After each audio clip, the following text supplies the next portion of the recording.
Hello મિત્રો, કેમ છો? હું છું અમિત પારેખ, જોડિયાક માઇગ્રેશન વિઝા વાત ગુજરાતથી. આપણે ઘણી વખત સાંભળતા હોઈએ છીએ કે કેનેડા કઈ રીતના જવાય. તો આજે આપણે સ્પેશિયલી વિડીયો કેનેડા વિઝિટર વિઝાનો બનાવીશું, જેની અંદર આપણે પ્રોસેસથી લઈને ટોટલ ખર્ચો કેટલો થાય અને કેટલા સમયમાં વિઝા મળી શકે છે તેની વાત કરીશું. તો સૌ પ્રથમ આપણે ડોક્યુમેન્ટ્સથી સ્ટાર્ટ કરીએ છીએ.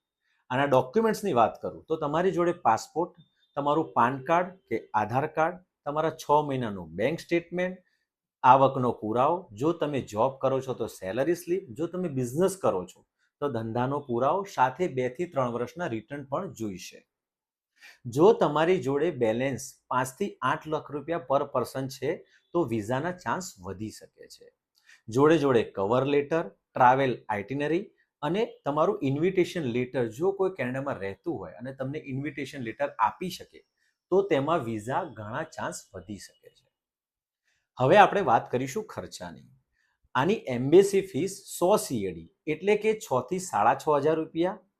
બાયોમેટ્રિક્સનો ખર્ચ 85 CAD એટલે કે 5,000 થી 5500 રૂપિયા. ફ્લાઇટની ટિકિટ 60,000 થી 1,20,000 હોઈ શકે છે.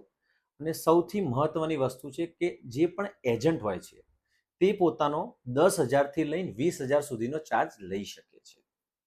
ઘણા લોકો કહેતા હોય છે કે કેનેડામાં વિઝિટર વિઝાના રિફ્યુઝલ આવ્યા પછી ફરીથી આપણે એપ્લિકેશન નથી કરી શકતા. તે વાત તદ્દન ખોટી છે. તમે એક વખત નહીં, ઘણી વખત એપ્લિકેશન વિઝા ફીસ ભરીને કરી શકો છો.